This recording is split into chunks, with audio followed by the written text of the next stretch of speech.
Hello friends, this is Scott, and it is February 5th, and it is time to prune the espalier apple trees, or the semi-espalier trees.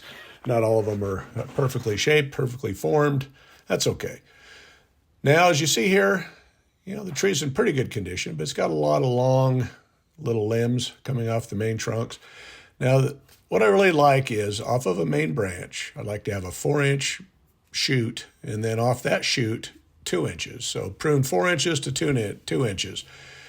Here's a smaller of the espalier. Now, all these trees were planted the same year, so you can kind of tell, even in close proximity, they definitely grow at different stages, and I'll be showing you 4 apple trees on this side. And there's another one where I even forgot to pick a little bit of the fruit. And then there's a festooned apple tree I'll show you at the end of this video. But you can see it's been windy and rainy, so I was able to get out today and in between the rainstorms and get a little pruning done. Now, winter is the best time to prune, to do the majority of your pruning for apple trees and for a lot of different trees because they are dormant. It's less intense for the tree to be cut at this time.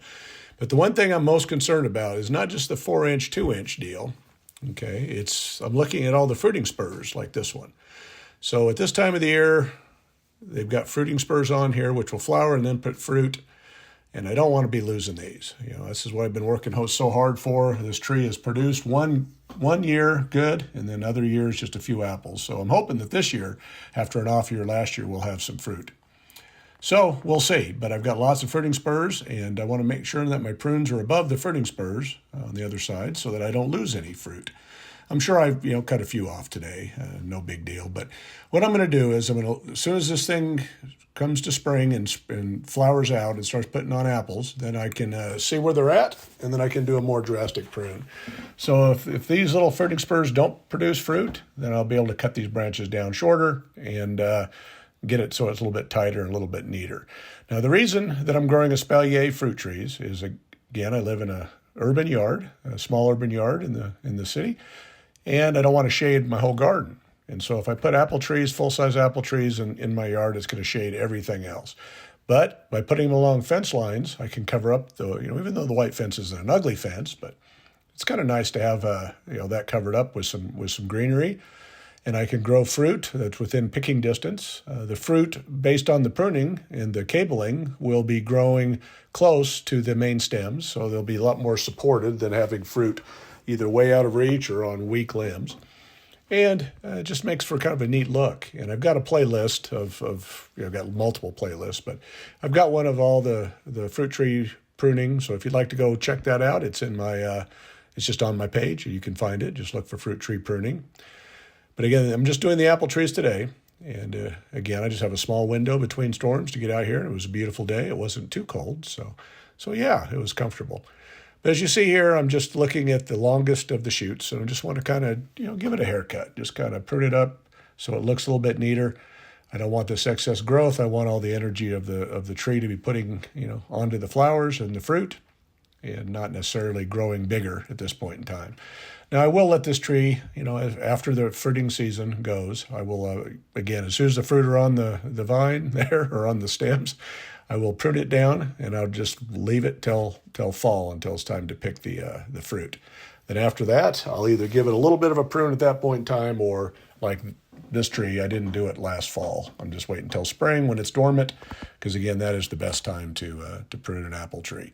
Now, as you see, I'm taking my time, and again, I'm looking for fruiting spurs, but I'm also looking at the buds on the branches. The buds will be all around the different sides of the branches. So where you prune is you prune right above a bud. That's the direction that you want the next, that little, stem to grow. So, I'm taking a look at those and trying to make sure that the tree is going to be growing in the right direction.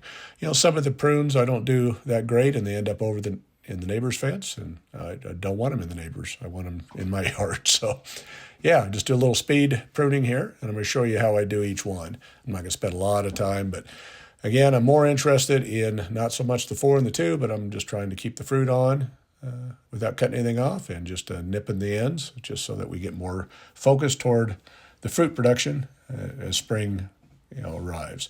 So again, it is February 5th. It's not long. Another 30 days we'll be in spring, or getting close to it. So I want to get this done before this tree wakes up. So that was what today's urgency is, with the weather, and you just never know in the spring of how much good weather you're going to have, and you don't know when things are going to come out of dormancy. So I'm glad I got this tree all pruned up to the best that I'm going to do it right now. And I'll just leave it alone. Again, it'll flower first, then put on leaves, and then put on the fruit. And we'll see how the pollination is, and we'll go from there. Again, all these fruit trees I'm going to show you were planted at the exact same time. And they were similar size. So it's kind of funny how, again, trees right next to each other here, these two. The other tree here, the little baby, is produced fruit, but it has not grown hardly at all. So it's kind of funny. I was hoping this tree was going to grow, but yeah, it's healthy. It looks good, and it does cover up the fence. But yeah, we'll see if this one actually ever gets some size to it. I need to probably put a little liquid fertilizer in here just to give it a hand. As you see, I've got some mason bee houses there. And so I'm hoping that I can get some mason bees. That'll help pollinate too. So, the honeybees, there's quite a few around, but they get killed off with people spraying for dandelions and things like that. So, the pollinators are disappearing, or at least there's less of them. But there's lots of different types of bees, and so I want to try to attract as many of the bees as possible, the different varieties. I used to have hives of bees, but I haven't done that for a few years. All I seem to do was lose them during the winter, and I'd have severe kills anytime the neighbors were spraying for weeds. So there's a look at the little tree pruned up, and these two are the espaliers that I'm going to try to make look like espaliers. And you see there's a lot of growth off that tree that's bigger than you'd ideally want. But yeah, we'll just keep on swimming and doing our best. Now, the next two trees are semi-espaliered. The bottom rungs, I've got them trained to the wire, and the top, I don't have them trained. I'm just kind of letting them go and let them cover the fence. And this is nice. I wanted it to be a little bit above the fence because there is kind of a busy street behind my house, and I like to have a little bit of greenery just to kind of totally give us the privacy.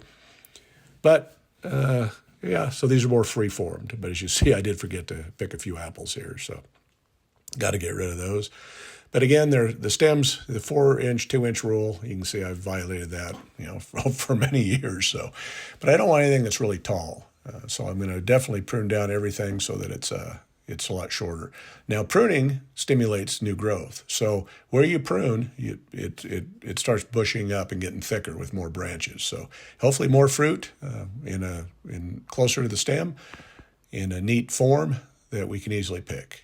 Now, this one had a little bit of a side shoot out of this, and usually that's not going to work. I'm not going to be able to get that to grow big enough, but I didn't feel like pruning it. I'm just going to see if it grows a little more, and maybe I can throw that bottom on a trellis also if it would grow. But I think once the tree is past that level, I don't think it's going to put a lot of energy into that shoot. But you never know. We'll see. So there's tree number 3, and this is tree number 4. Again, I missed a few apples on this tree that were up a little too high.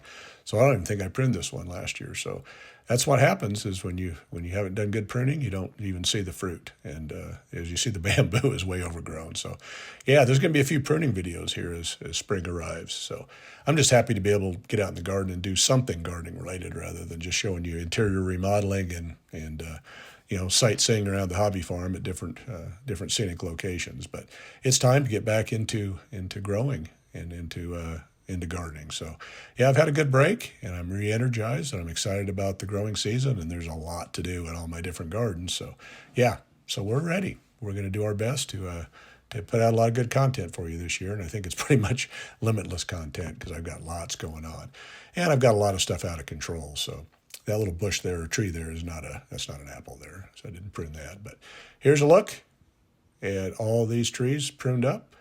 Again, doesn't look very, very exciting when they're all dormant, but when they do green up and leaf out, it looks pretty cool, and it gives us some privacy because, again, we have that slatted fence that has spaces between, and yeah, these trees do help us with a little bit of privacy. So yeah, the main espalier is hopefully we'll get some apples this year. Now here's the festooned apple that I still need to prune, and so I need to get a ladder for this one. But this was, again, planted the same time as the other trees, and the festooning is when you bend the branches to make interesting shapes, and in this case I made hearts. And that's the thickest of the trees. It gets plenty of water. I think it gets a lot of water that comes down from the downspouts, and then it goes to some underground barrels, and I think it gets watered pretty regularly. So I think that's why this one is bigger. You see how thick that is on the top? I want it to be neat and festooned on the bottom, and I want it to have a messy hairdo on the top with apples all over. So that tree has not produced apples hardly at all. So we'll see what it does.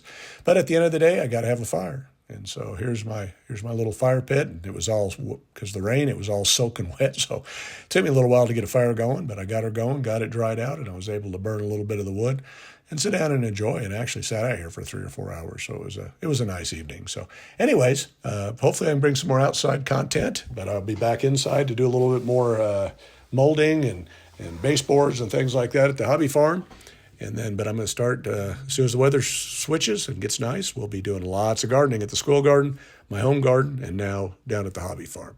Thanks for watching.